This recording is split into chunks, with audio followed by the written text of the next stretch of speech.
Good afternoon, ladies and gentlemen.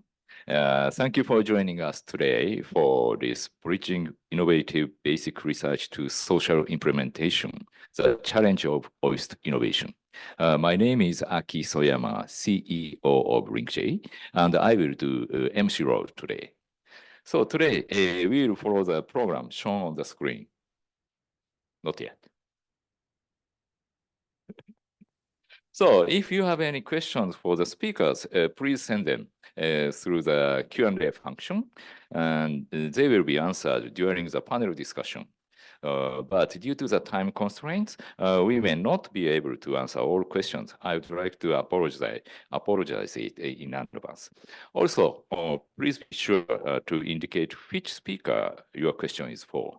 So for those attending in person, if you'd like to ask questions, please raise your hand during the Q&A session, and we will pass you the microphone. So we would like to ask participants two things. One, please refrain from recording, videotaping, or capturing screenshots of this event. Second one, there will be a short survey after the webinar, and we do appreciate your cooperation in filling out the survey to improve our future events and its contents. By the way, last summer, I visited OIST and was quite impressed that OIST is very open and positive to collaboration and partnership with Japanese life science players. And OIST Innovation is a key organization with many barriers and also very effective measures for this purpose. So I hope this event will contribute to mutual understanding and also collaboration between OIST and the Japanese life science players. So now, Executive Vice President of OIST Innovation, Gil Granot-Meyer, will give us our opening remarks. Gil-san, please.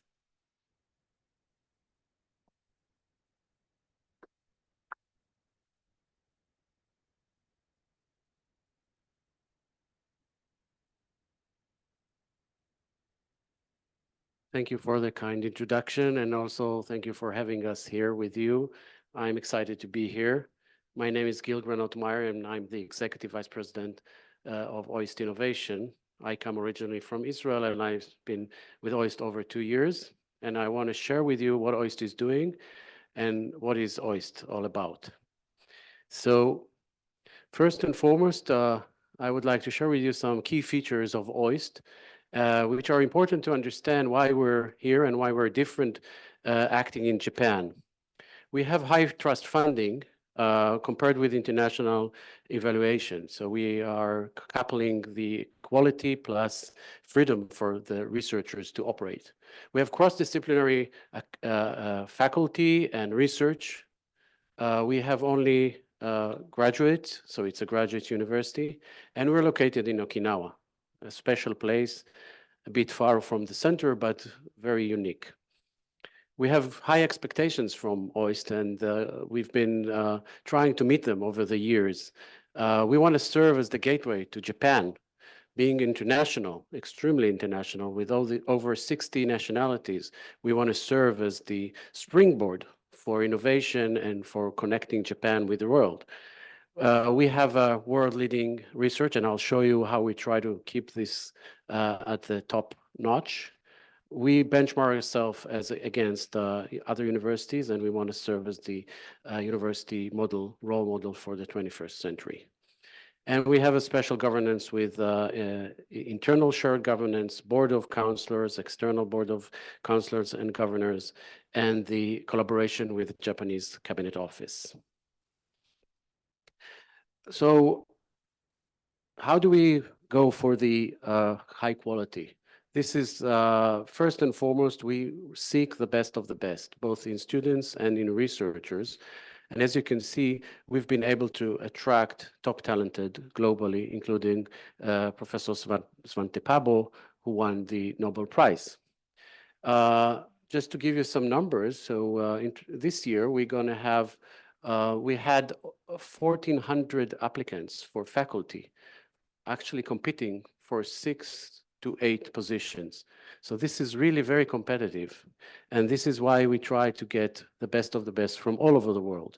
And we support their activities in Okinawa. The university is extremely multidisciplinary with different activities. Each unit is actually, each PI has a capability to be very multidisciplinary because we are flat. We don't have any schools.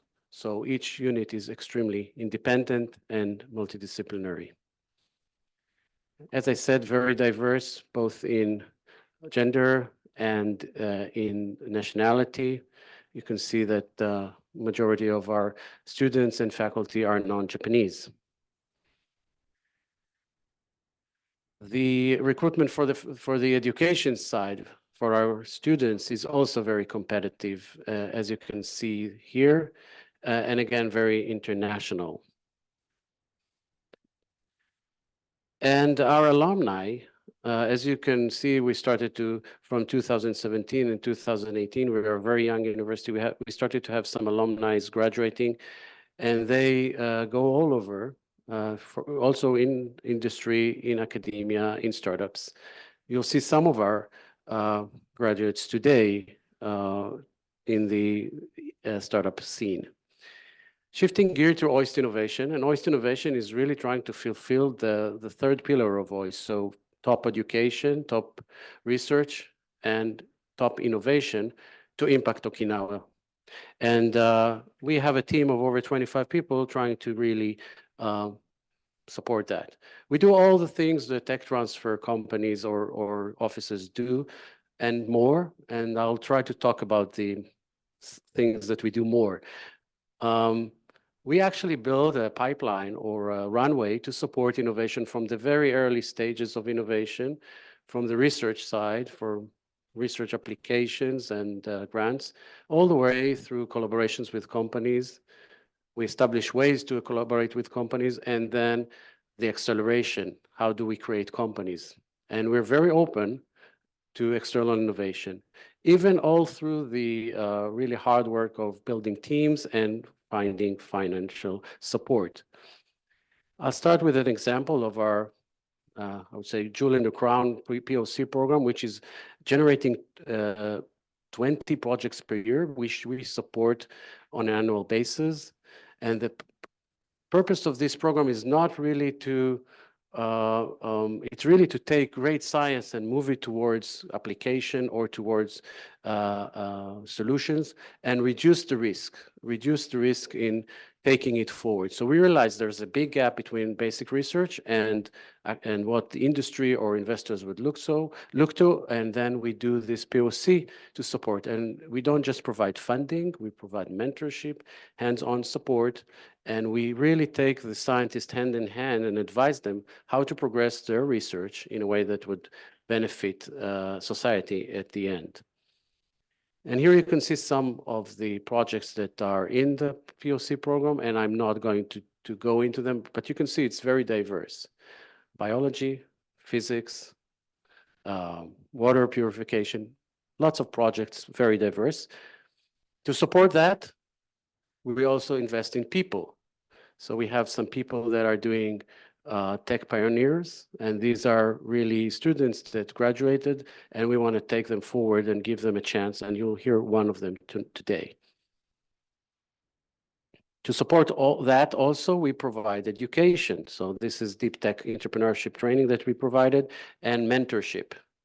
And we're just launching this coming year, a new program based on MIT Venture Mentoring Service for mentors to support our teams, because we realize that it's not enough to have great science. We have also to have the capability to push it forward with the help of experienced people. With respect to collaboration with companies, we have various models to collaborate with companies. We're very open and we tailor each collaboration. What we're seeking is really a broader collaboration with a portfolio of opportunities to collaborate with companies on a higher level. So it's not a single project. Here you have some examples with Centauri and corundum system biology, but we have lots of others.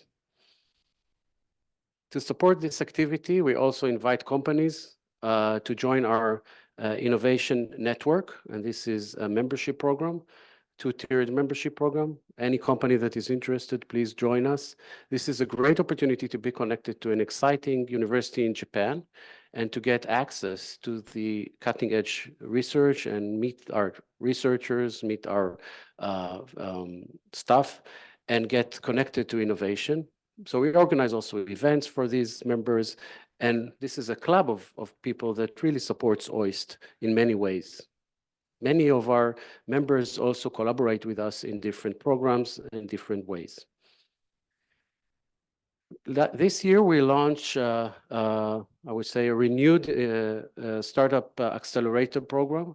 And this is based on the startup acceleration program that we have been doing with the prefecture, Okinawa prefecture government. And we doubled that with the help of the COI budget and COI Next. And this is a two-theme acceleration program.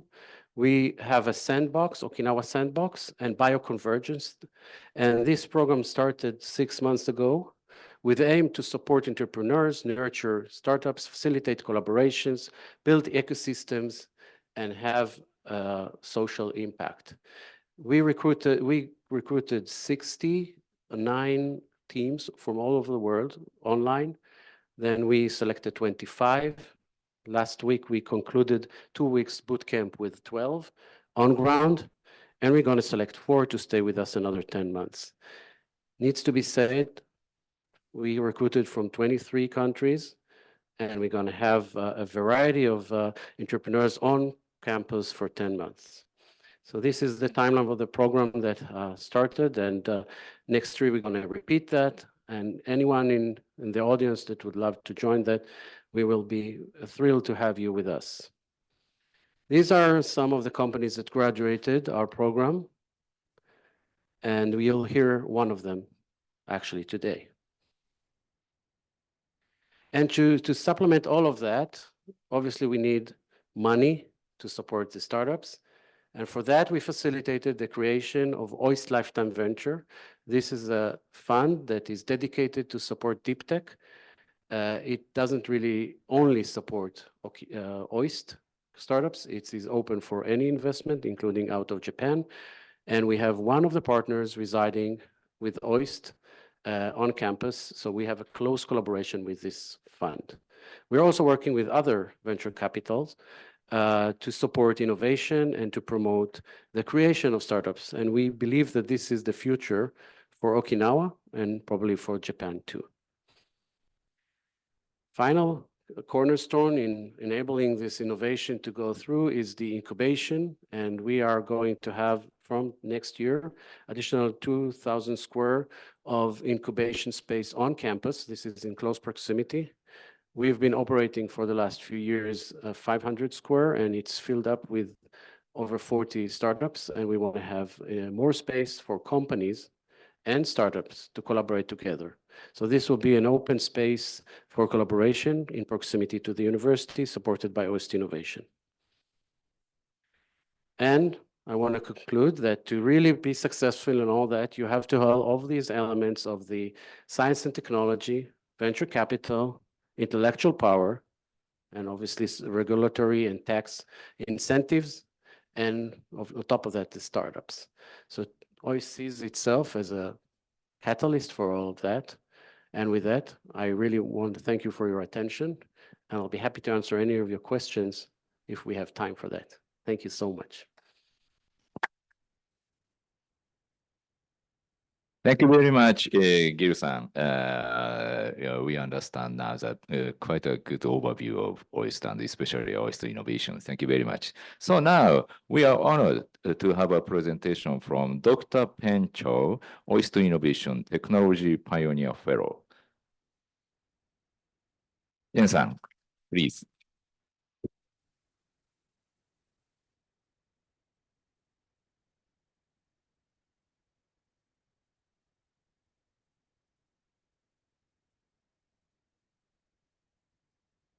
Okay, good afternoon, everyone.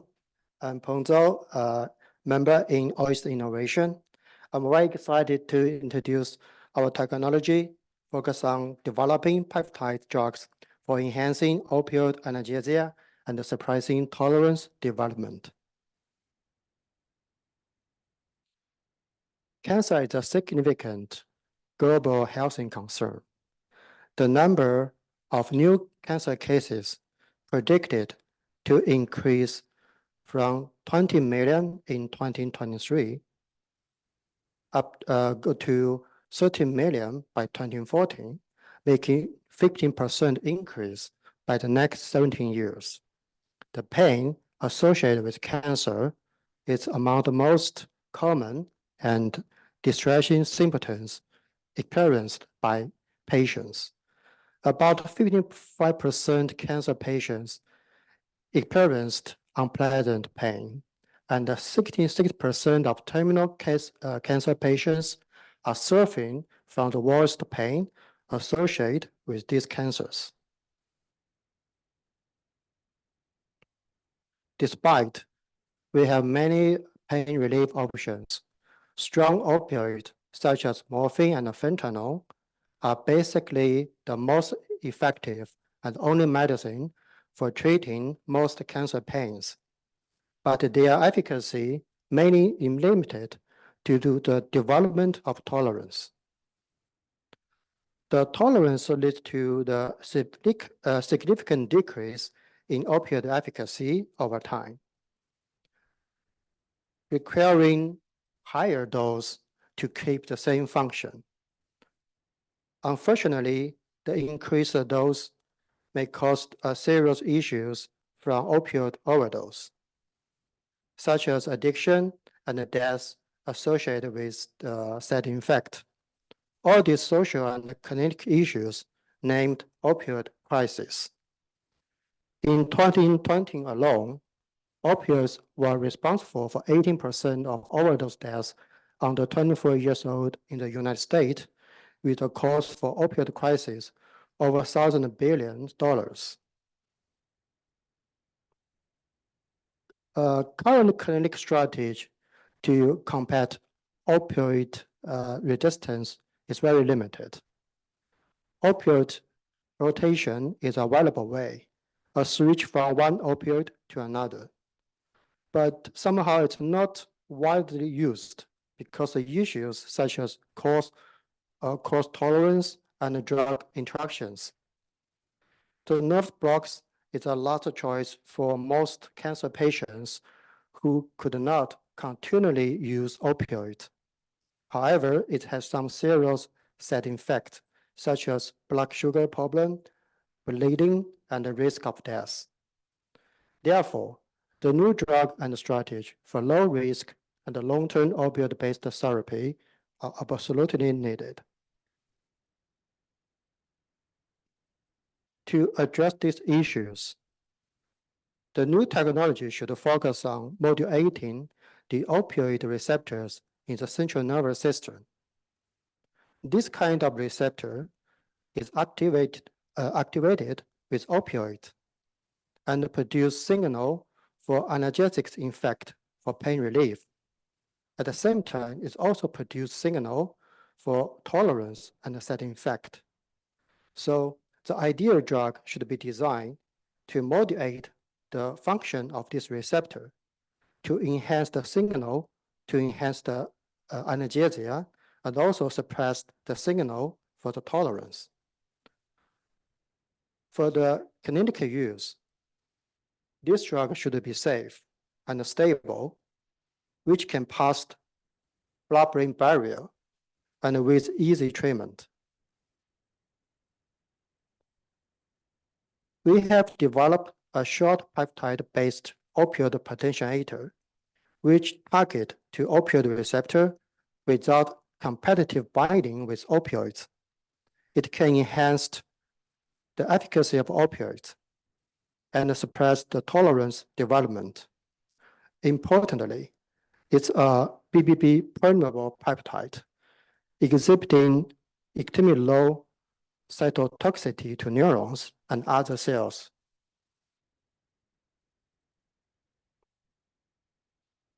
Here we present the data of peptide cytotoxicity test with human cells. As we can see here, These peptides exhibited very low cytotoxicity to cells, even at very high concentrations of 200 micromole. And the neuron data is not shown here. In the vivo experiment, we found that the fluorescent packed peptide can pass the BBB and distribute in very special neurons in the central nervous system within 20 minutes by intravenous injection by the nasal treatment. To estimate the peptide's function in opioid efficacy and tolerance, we use a traditional pain test model with mouse called tail flick test. As we can see here, the peptide solution was continually injected to the mouse brain with 0.1 milligram per day, together with a subcutaneous injection of high-dose morphine. The peptide group remained at least 17% efficacy over 2 hours, compared with 14% efficacy left after 1 hour and 20% efficacy left after 2 hours in the control group. In the long-term efficacy test up to 11 days, the peptide group remained over 16% efficacy over 11 days, compared with only 5% efficacy left at day 8 and 0 efficacy left at 11 days in the control group. We summarized the current technologies addressing opioid issues. The antagonist-based medicine approved by FDA were available to treating the respiratory depression because the overdose, but it's not sensitive or effective to tolerance issue.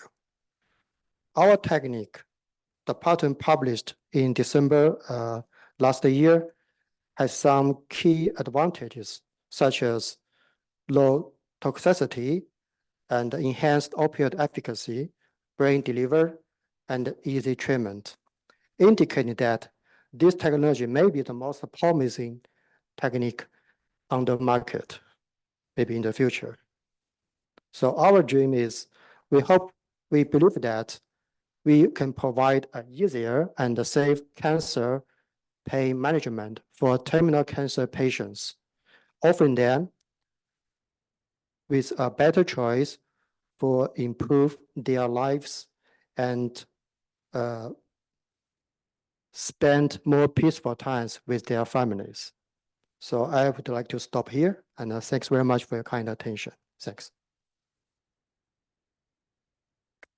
Thank you. Thank you very much, Pen-san. Questions to Pen-san will be answered during the panel discussion session. Thank you very much. So next speaker is Dr. Olga Eliseva, CEO of Her Life Lab, Inc. I heard she can make a presentation. She will make a presentation in Japanese, right?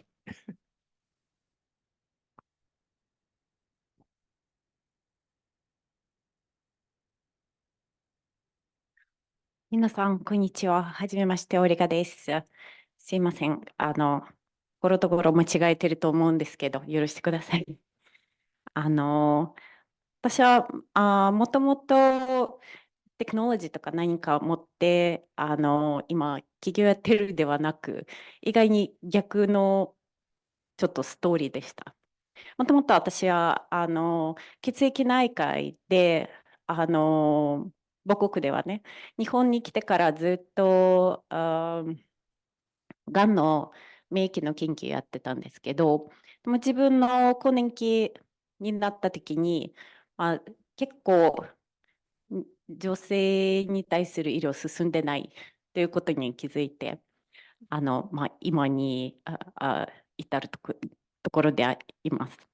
で、がん治療、今、がん治療もがんの研究に対して、精密個別化はすごい精度高い治療と、莫大な金やその研究の中に当てられてるんですけど、その代わり女性ヘルスケア、特にもう40子供を産み終わって時代の女性に対して、もう本当に医療も研究も全く進んでないです。で、その背景では、ヒポクラティスっていう医学のお父様と呼ばれるぐらいの方なんですけど、2400年も昔に女性は男性の不完全版だと発言したことによって、長年にかけて医療も研究も大体男性でやれば、女性も同じでしょっていうことで、やっぱり女性はこのホルモンの周期があることによって、研究もメスを使うと倍時間かかって、倍お金かかっちゃうっていうことで、研究も進んでないし、なかなか女性子供を産んだりするといろいろ研究の対象にならないことも多くて、でも1996年あたりにやっぱり女性は男性に比べたら副作用が違うっていうことは気づいて、それは高血圧の薬だったんですね。で、やっぱり遡ると女性は臨床試験で使ってなかったりしてたので、そこで日常私たち使われている薬はやっぱり作用も副作用も違うっていうことは気づいて、現時点では私たちは生物的に男性の体に対する知識はちょっと多いかなっていう感じです。全部もちろん分かってるわけではないんですけど、でもちょっと遅れています。で、さまざまな研究だけ不足しているだけじゃなくて、やっぱり女性たちの中は我慢する、特にアジアで我慢する文化とか、社会的なプレッシャーの中に生きている女性が多くて、女性研究データ不足だけではなく、やっぱりそれによって専門家も育てられてないので、なかなかいい先生は見つからないっていうこともあって、ヘルスリテラシーも不足しています。で、私たちは年齢にかかわらず、女性たちはチャレンジを続けられる社会を作りたいと思って、今、さまざまな活動をやってるところなんですけど、フェムテックって多分皆さんは言葉はしてると思うんですけど、そもそもサイエンス進んでないなら、テックもできないんでしょうっていうことで、私たちはあえて自分たちはフェムサイエンスカンパニーと呼ばれています。なぜこの更年期もお騒ぎかっていうと、結構寂しい一人旅なんですね。もう想像してみたらどうですかね。突然登山しないといけなくて、一人で準備もなし、ガイドもなし、機材もなし、結構ゾッとすると思います。で、更年期って生物的には50代平均5年前後なんですけど、急速にホルモンが下がっていくことによってさまざまな症状が現れてくるんですけど、下がるだけでよかったんですけど、結構大きなブレ幅をしながら下がっていくけど、それは精神的に物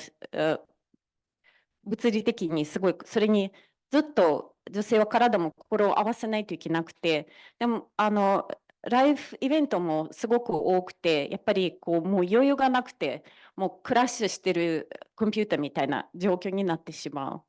で、その時期に起きるさまざまな病気を発症して、それが今後の人生にもすごく大きな影響をもたらしています。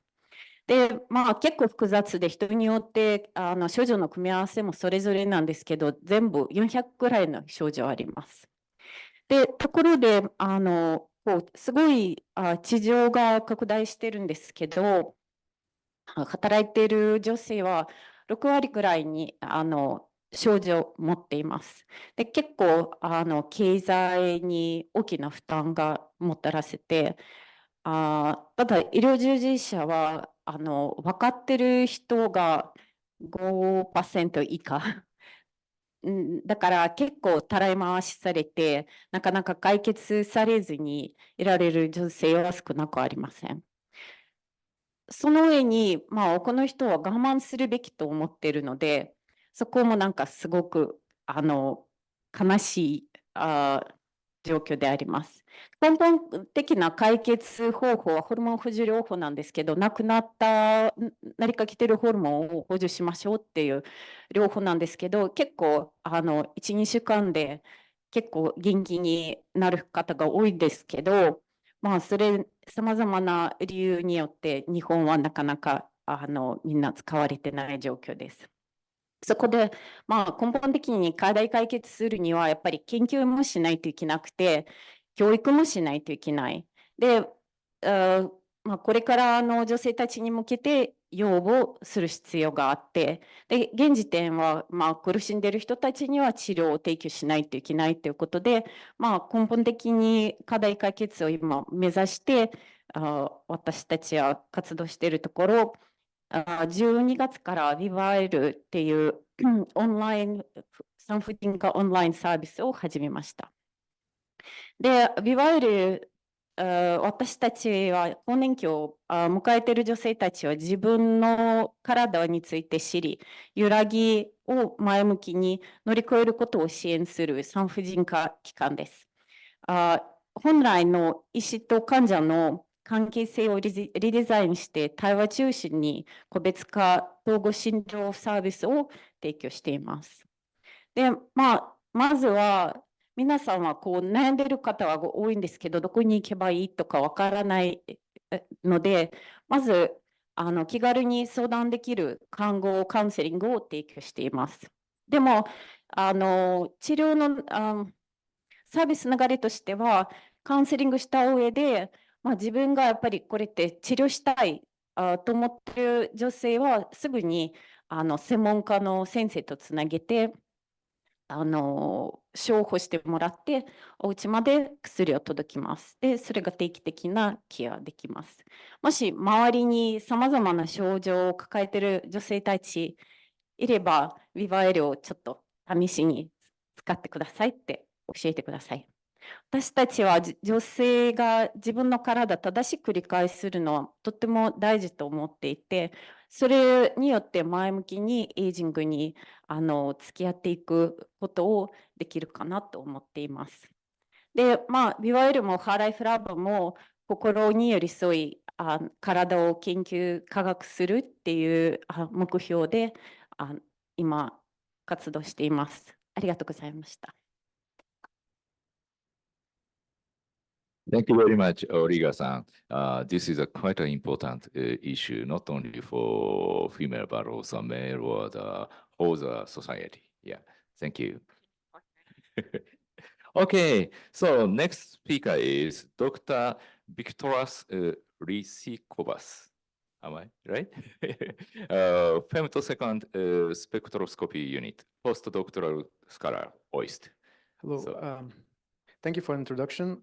It's a great pleasure to present to you. Thank you for OIST Innovation and J-Link to giving me this opportunity. So my name is Victoras Rysikovas. I'm a postdoctoral scholar in OIST. But before that, I was a graduate student. So I came to OIST to study neuroscience, and actually I ended up working in a high energy lab physics. What I learned there for my transition is how much exciting technology there is in laser physics, which is not brought to society. And that's what we're trying to do. So the title of my talk is Femtosecond Laser Equipped Multifunctional Medical Catheter. But the crux of it is we're trying to apply advanced femtosecond lasers to internal medicine applications. Is there a need? We believe there is. So the main target of our development is treatment of cardiovascular disease.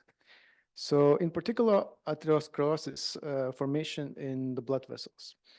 This problem affects, this problem is responsible for a third of all preventable deaths in the world, and 85% are linked to cardiac and peripheral arterial disease formation. In fact, recently, one of my family members got diagnosed with a cardiac artery disease, and this is not pleasant. Now, the prevalence in general population is quite high. It's less for cardiac type and much more for peripheral artery disease. In fact, for peripheral artery disease, this number is growing as more and more societies turn to developed world societies. The problem with the current treatment methods, from my understanding, is it's mainly focuses on symptom relief and not so much on the treatment or of the disease vessel. Just to illustrate the economics of it, there's a 5%, up to 5% growth in both markets projected for the next 10 years.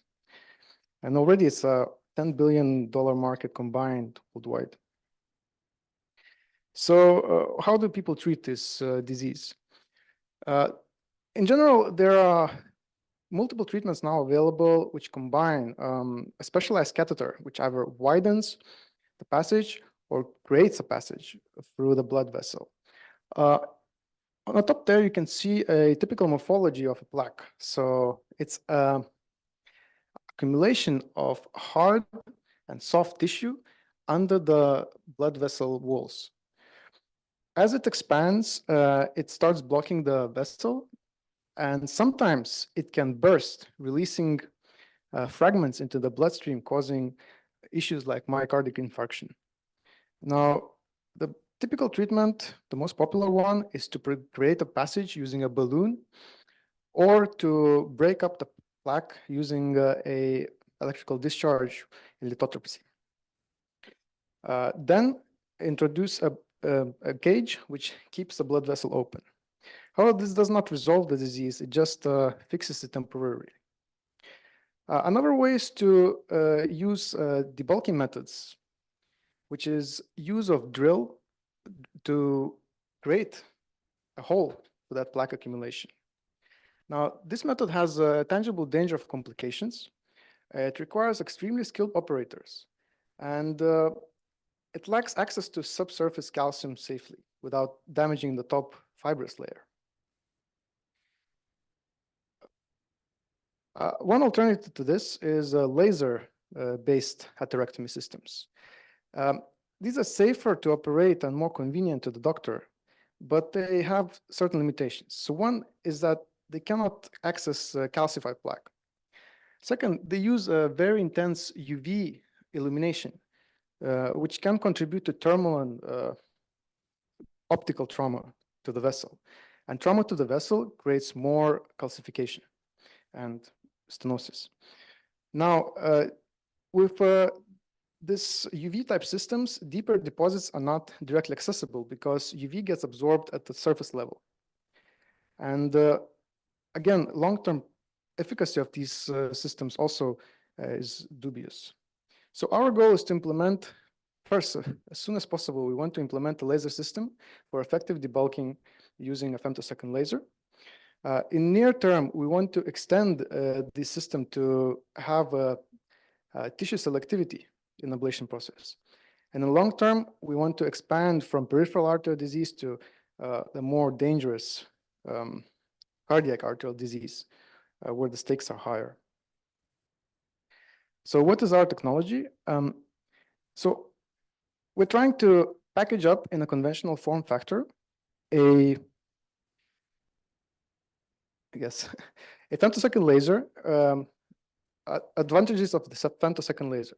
So for one, we have terawatt level energies transferred into a brief femtosecond space, which is sufficient to pull apart atoms in almost any material. But importantly, because these pulses of energy is distributed so widely, the actual energy used for the operation is much lower than the conventional laser devices used today. So 10 times lower, in fact. So the lower energy means less heat damage and higher precision in removal of material. And the fact that we use infrared light means that we can target inside the tissue without damaging the top layer. So, so far we have established that our technology is sufficient to remove calcified plaque. And we achieved a transmission of femtosecond laser pulses, which are, again, very intense, making them quite difficult to transmit through conventional optics. We established a system which allows us to transmit these femtosecond laser pulses where they have to do their work inside the body using our NCAP atherectomy device. And the principle here is that it uses a refocusing of light exiting from a hollow core fiber to achieve sufficiently high energy density at the place of surgery, but at the same time maintains energies below the damage thresholds of focusing optics. So this is a example of this system in practice, and you can see the plumes rising from the sample. And important point to note that this sample, as soon as you turn off the laser, is completely cool to the touch. And the plumes are not burning. It's actually a dust, a fine nanoscale dust being released from the hard calcified sample. So with the help of OIST Innovation, we've been working on a prototype of the system. So far, we have two types of systems in the work, one for piercing occlusions, and one for more precise removal of buildup. It's type 1 is the most developed part, and the type 2 is still in a stage of conceptual stage. But we have tested the rotating focus and its ability to go through calcified plaque. And we find we already have, in this metric, superior performance against tests when compared to market leaders in this field. So what is the range of applications? We chose atherectomy as a beachhead market, even though it may be saturated. But we chose it because, at least in the United States, and also in Japan here, it's highly reimbursed. And I think we have a great edge with femtosecond laser utilization in that we can remove the calcified plaque. But the advantages go far deeper than that. So maybe many of you will know, maybe not, but femtosecond lasers are the technology that enables things like 2-photon, 3-photon microscopies, which revolutionized the scientific field, life sciences. And this allows to create a device which can go deeper and safer and smarter for surgical procedures. In particular, for atherectomy, we believe that we can go inside the plaque without disturbing the top. Now, this is not a new idea, and there were technical challenges, but also before there used to be cost challenges. The cost of the technology is decreasing, and since I started working on this problem, the cost for lasers decreased by the factor of 2. So I believe there's a lot of incentive for first movers advantage. And even though we start with atherectomy first, our goals are farther than that. So cost reduction in this space unlocks applications to many other surgeries where precision and minimal damage is essential for success. So with that, we're continuing to develop the system. Now we want to reduce it to a smaller scale so that we have access through the conventional iliac path for peripheral arterial disease. We're working to integrate with the portable lasers so that we can test it in a clinical setting, starting with animals and hopefully at some point getting to the clinical trial stage. And we're working to implement selective removal capabilities. Now, at this stage, we're looking for collaborations with hospitals, development grants, and we're looking to reach out to industry partners who would be interested to help us develop this further and bring it to the market. So with that, I would like to thank you for your attention. And these are just some of the people who helped me along the way. And I have I want to extend great thanks for OIST Innovation for letting me pursue this problem and helping me in everything throughout the way. So thank you. And I'll be looking forward to meeting you at a networking event. Thanks.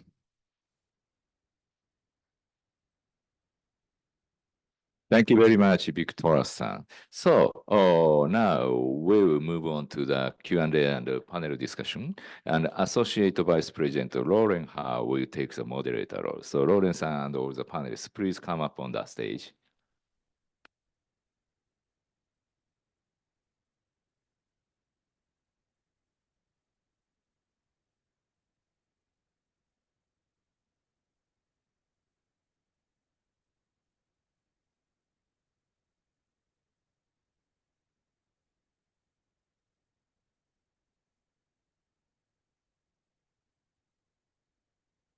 Good afternoon, everybody.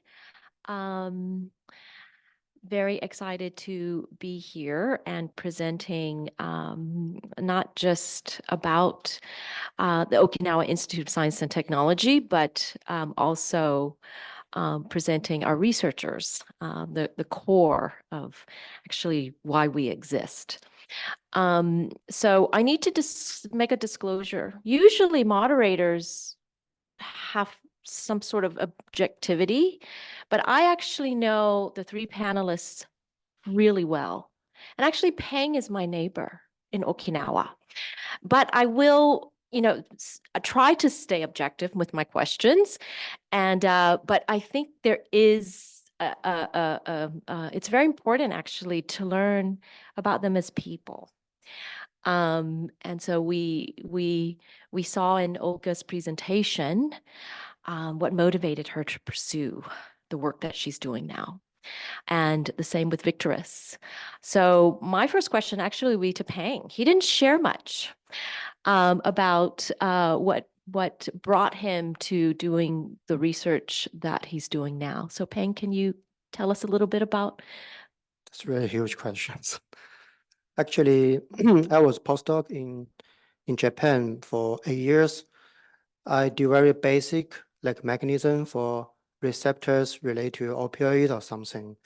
Then one day I found, oh, this is very amazing finding that can be used for drug, improve so many things that can suffering from opioid issues. And because some reason I know patients what happened in the terminal cancer patients in hospital. I stayed there for almost 4 months. So I exactly know what happened there. And the most issues is how people deal with pain, how they stay with them family, and even the last moment.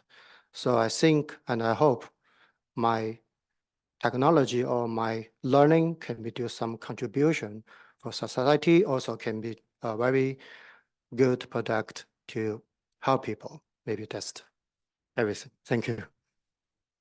A follow-up question to that.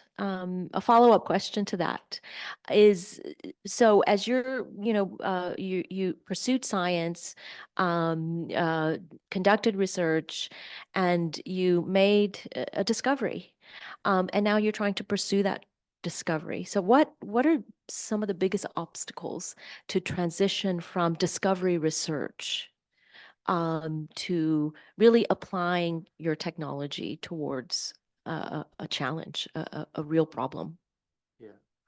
Yeah, we always got a problem that we are in academic area. Actually, we want to understand what's the real requirement from the real use from our companies. Actually, we slight have some gap. Also, if we really want to go deep from research, we need some great support for a long time. And if we can, how to say, maybe the time and also more communications from the formal companies, specialists can give us more ideas which direction is really close to the real use, may be more helpful. Because we may do very different direction, but they're not always helpful to the real use. So we have to focus on the real thing, target to the real purpose is the final use, not just for final research. Okay, that's maybe that's nice. Thank you. Thank you. I think both Olga as well as Victorus face similar issues when they transitioned from pursuing fundamental work. So maybe you can tell us the obstacles you faced as you were trying to talk with industry about their challenges and connecting your technologies to the pain points. I guess to summarize, the different difficulty for scientists is that most of us are living in a very narrow field, and where I have moved through three different fields now. So I was a biochemist, and I moved to neuroscience. Now I moved to physics. Every field has the big guys everywhere, and nobody knows about these big guys except for like a small niche minority of people who work in that field. And so when you focus so hard on one small area, it's very difficult to step back and then look broader. So for me, the biggest difficulty is to learn to speak the language of our people. So if I had to say, in last year or two, I really learned to try to understand better the needs for business people and for venture capital people and for medical doctors. I guess that's the biggest difficulty and the biggest reward so far for me from this work. すごく私もとても似ている経験です。もう研究者とビジネスの人たちも生きてる次元が全く違うんですよね。で、サクセスのディフィニッションも全く違います。話してる言語も違う。言われてみれば研究者は世の中に何が起きてる自分の分野が知りませんって。で、私はやっぱりビジネス進めるにはちゃんとビジネス側に立っているメンターが見つけたことですごく、大きな第一歩だったんですね。やっぱり考え方から、心の持ち方まで、メンターっていう存在がとても欠かせなかったんですね。だからそこ結構合う合わない皆さん人間なので合う合わないのがあると思うんですけど、もし皆さんは企業の皆さんが研究者を支援するであればメンターになっていただくと皆さん多分すごく早く進めると思います。ありがとうございます。I think that's a very important point. Mentorship is an opportunity to bridge that divide between research and industry. The room is mostly, I think, full of industry people. So this is an opportunity, actually, for you guys to give them advice on, in addition to mentorship, how to approach. I think they probably have the same challenges in approaching research and academics and collaborating with academics. Maybe some advice on how they can best approach you. Maybe Peng? Could you just Oh, have yeah. this questions? Give the room full of industry people here who want to connect with academic researchers and explore the technologies that they're working on. What's the best way for them to approach you? How do they approach you? How do they bridge that divide between academic and industry needs? So Actually, I'm thinking if there's a way, we can have some initial collaboration between like companies and the universities, start from a very small experiment issue. Like we share some project and we can solve or deal with something that can't be solved by some industry part. Then maybe start from some small support budget, and also engineers can have more deep communicating or real collaboration work with science in the university, even at least 2-3 months. Then we know where is a pain for each, then we make it easier to start. Maybe I think it is better, yeah. Yeah, since the last year, Victor, you said, especially in the last year, you talked to a lot of industry people and potential, I guess, customers for your device.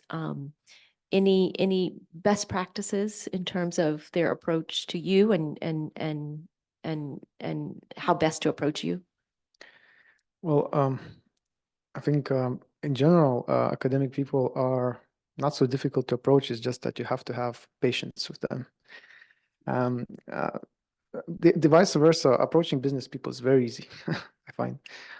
But I think it's also very nice in Japan, especially particularly these years, is that the government steps in with AMED programs and so on to help bridge these gaps between academics and industry players.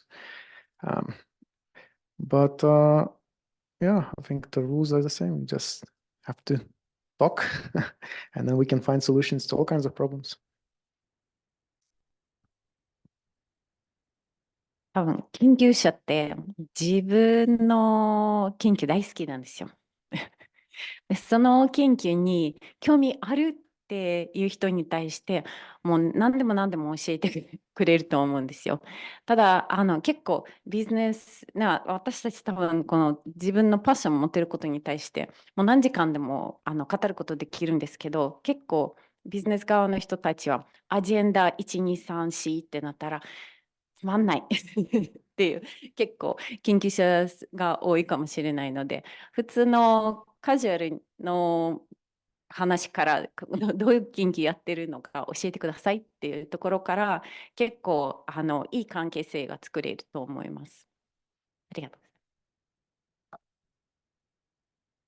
Thank you. I actually want to give the audience an opportunity to ask questions, and not just questions about academic and industry collaborations, how we can best bridge that gap, but also technical questions. I gave quite technical presentations today, so probing them about their technology is also we're open to that. And actually, we did receive a technical question online that I'd like to maybe ask Victorus. This was for Victorus. What is the wavelength and the size of the laser? So the wavelength is a standard infrared 1 micrometer, and it's by design because that's what is easiest to buy. And the size of the laser. So I've been building collaborations with laser companies, and so I know that 5 years ago the laser was the size of that table over there. Today it's the size of a shoebox. Tomorrow I don't know. So even today we can get the system using a conventional console catheter solution that is pretty much the same size as the standard nanosecond lasers. Actually, I have another Yes. technical question, not for Victorus. So I'm going to go ahead and take that from the audience since we're on a technical role here for Peng. Can your technology be applied to drugs other than opioids? I think. I mean, so far we focused on the opioid receptors, so all the things based on opioid-based medicine, especially for morphine, fentanyl, also methadone. For others, we never try, but basically it's opioid-based medicine. Yeah. And I want to maybe give the audience who is here in person an opportunity to ask questions. So if you're interested, please raise your hand, but we will continue to. Let me know if there's any questions from the in-person audience. Yes, back in the back there. So yeah, thank you all for your presentation. So I'm totally beginner for in the life science field, but do you have, so each of you have a research specific fields, right? So do you have any things to join to Japan market itself, or do you want to develop the business in overseas? Do you have any preference to the potential market?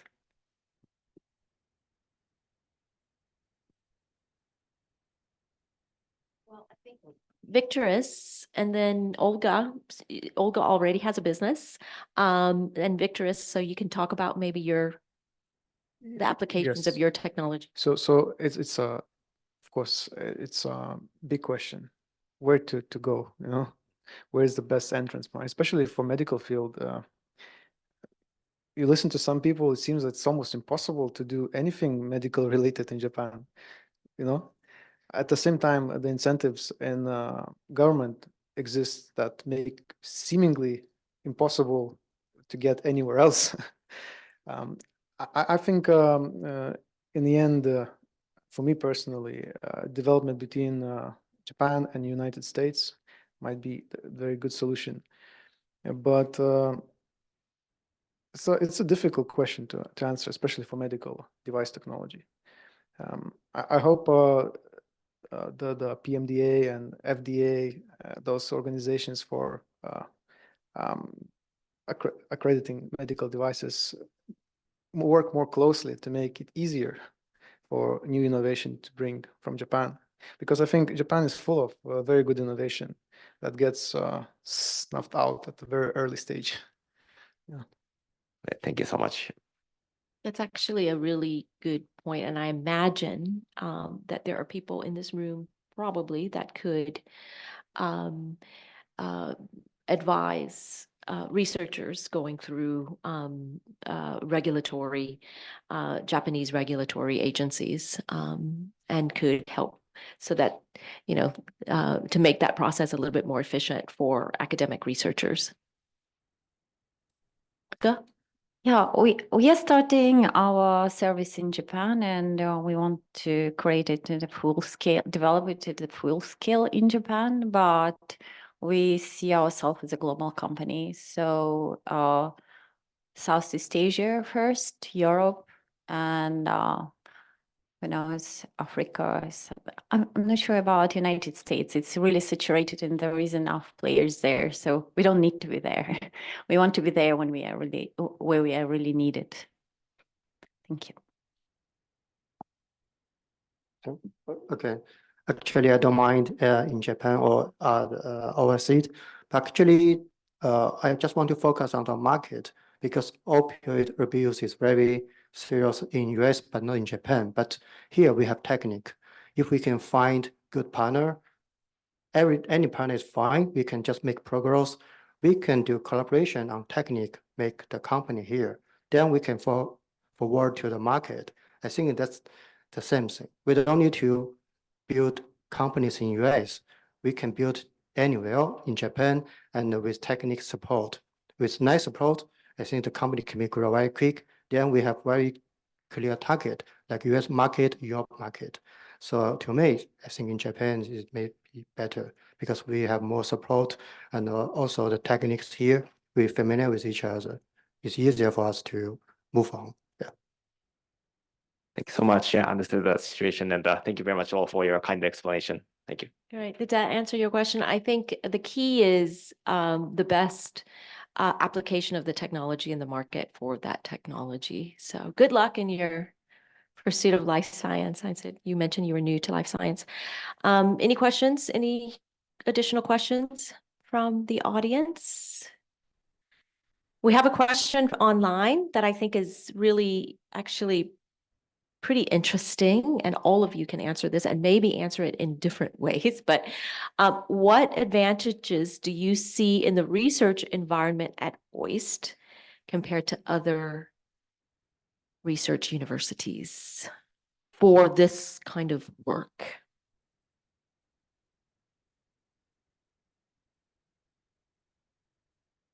Well, I don't know if I would be able to pursue my research the way I did in OIST.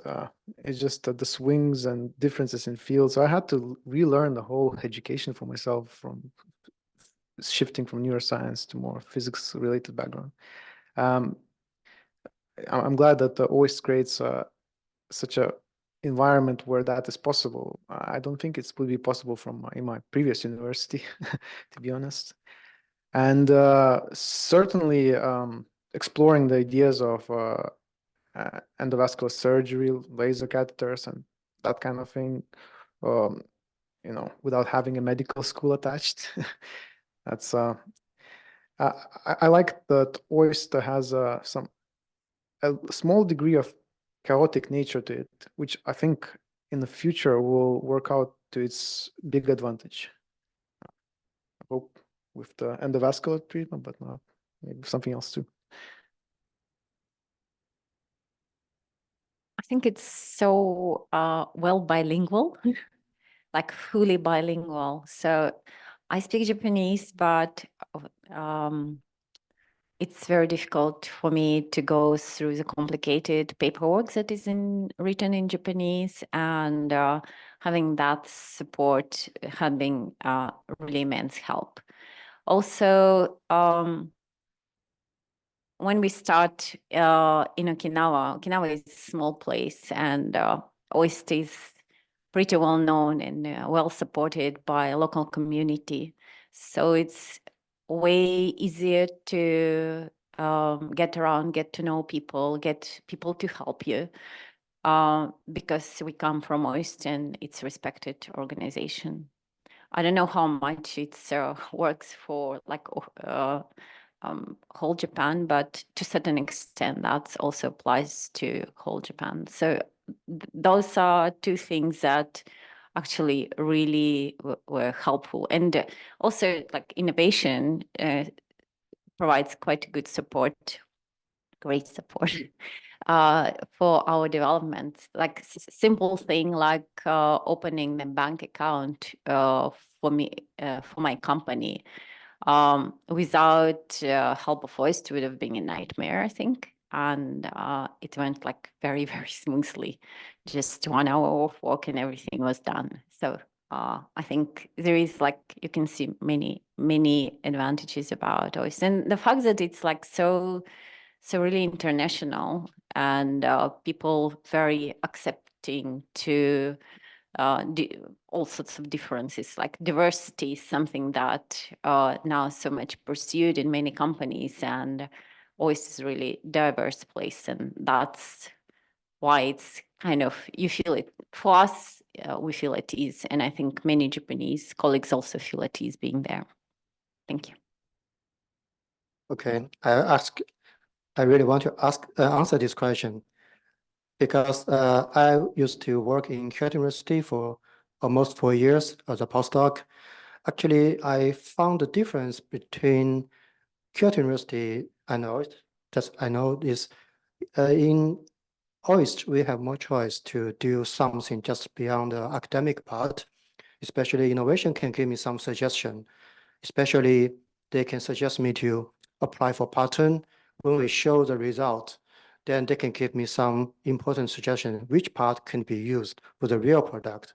But when I do the same thing in Kyoto University, we measure on how to publish papers or something.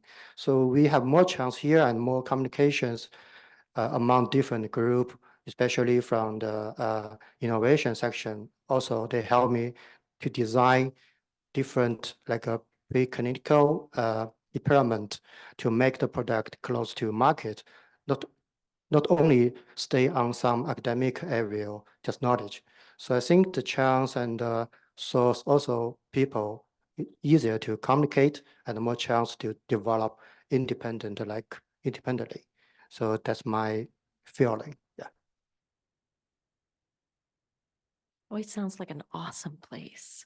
And actually, I wanted to ask if for your hand, if anybody has ever heard a voice before you came in here.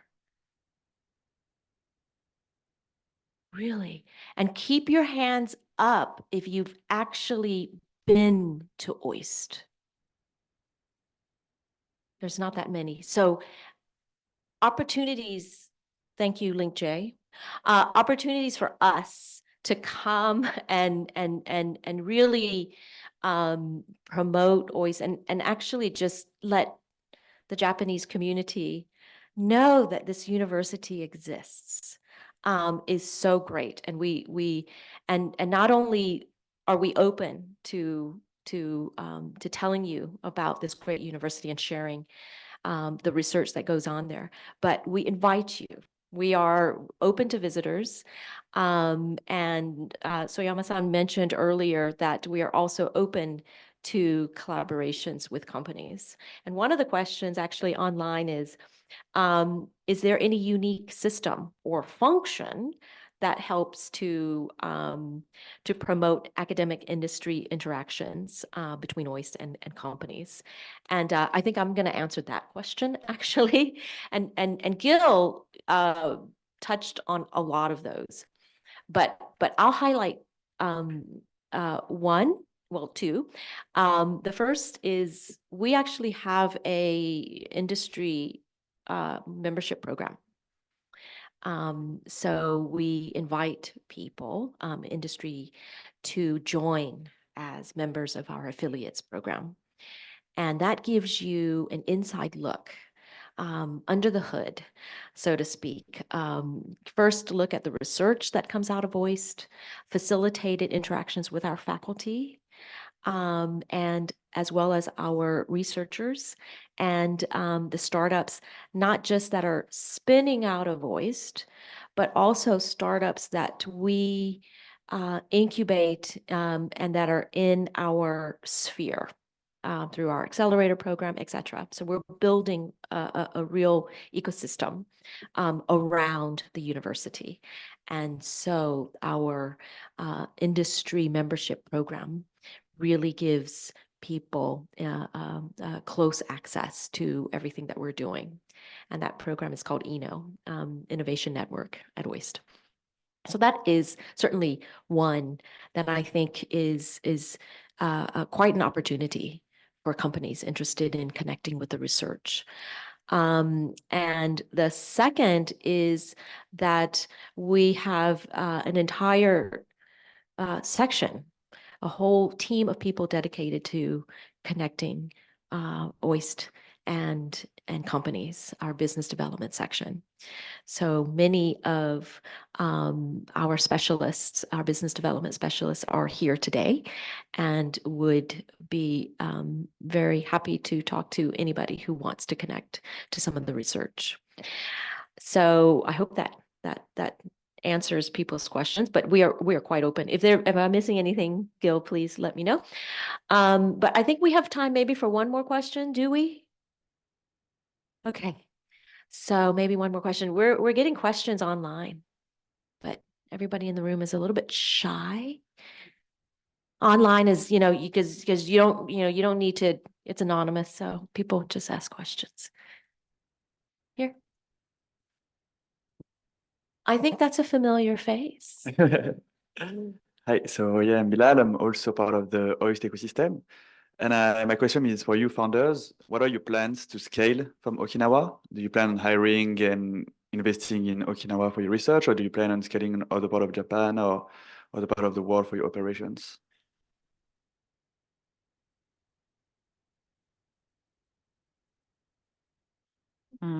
I start from Japan, and there, like our service is online, and we are expected to create also real clinics. So we start from Okinawa, we iterate from Okinawa. We started beta launch there, and our next step is Tokyo, Osaka, big cities. So yeah, I think we use Okinawa to test and refine our product.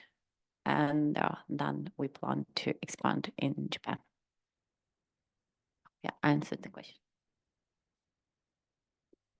Maybe my answer is some big cities in Japan maybe seems better for me to explore the funding and also the project like Osaka and Tokyo and even Kobe. I like the city. So yeah, Okinawa we have a seat, then we want to explore into collaborate with some big institute. That's necessary. Also, we have to collaborate with hospital to get some very important data that can be only provided by some very big cities, more samples. Then, yeah, for the medicine part, this is the most important thing. Yeah. So for me, so I think we'll always retain Okinawan DNA to some degree. And I guess the only problem for us is that Okinawan people are too healthy. So it's difficult to find subjects or much interest in cardiovascular treatment. But I know that local hospitals have some expertise in this, and we'll be working on that to incorporate it into our network. Thank you so much for the 3 different point of views. Thank you. So I think we can close this panel by going through and saying one wish. If what would the resource, partnership, collaboration with industry that you would be most fruitful for your business, your research right now, that one wish. And I think Peng actually talked about connecting with a pharmaceutical company, a drug discovery company, and a hospital interested in co-developing these peptide drugs. So maybe Olga and Victorous. That's a very tough question. I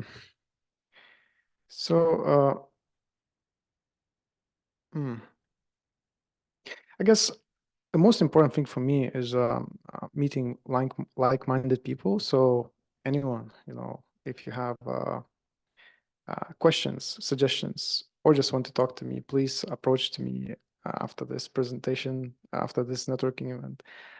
I'll be very happy about that. As for looking further ahead, so being a scientist, I don't have a lot of skill sets required for this developments. Again, it's kind of people who want to work together. If you see value in this, I'm really open to that. So if you think we could work together, I think that would be the biggest value for me. Yeah, thank you. At the moment, we're actually looking for the collaboration with the companies where we could provide support for their middle-aged women who aim to get manager's position. So we would like to provide proper healthcare support so they could strive and do better in the company. So at the moment, we are just all our service is B2C directly to the customers, but there are so I think many companies strive to have more women on a higher level in their companies, but they don't really know what to do, how to achieve that. So if there is anyone interested in collaborating with us on that side, you can talk to us. Thank you.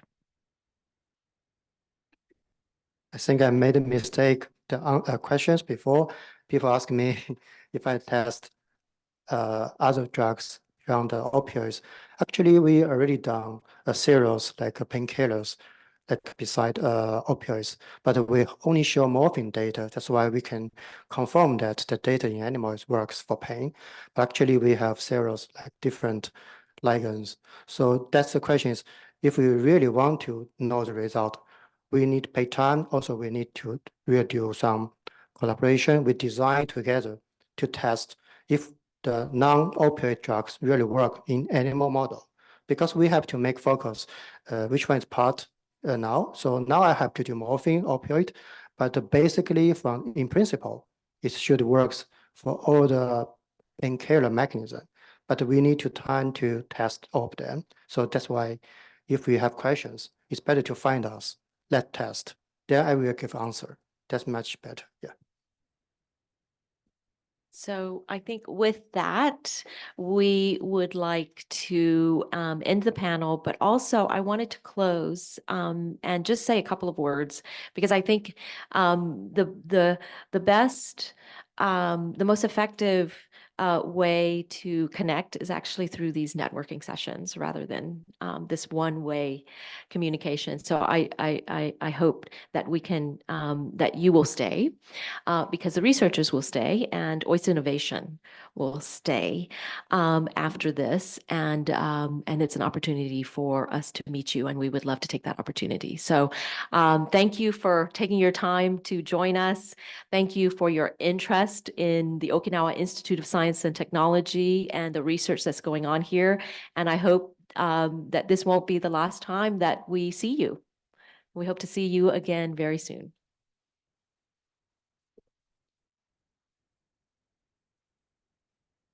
So thank you very much for the great discussion and the great closing remarks, Florence. Thank you.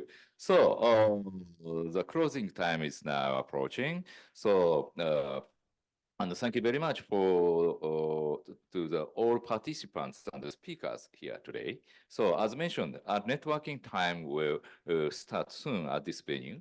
So we hope you take this opportunity, interact each other as discussed here. Yeah, the casual conversation is quite important to get to know each other. All right. So the online broadcast will conclude now, and thank you very much for the participants for online. So if you are interested in and would like to contact OIST, and of course OIST Innovation is quite welcome, and also LinkedIn is also can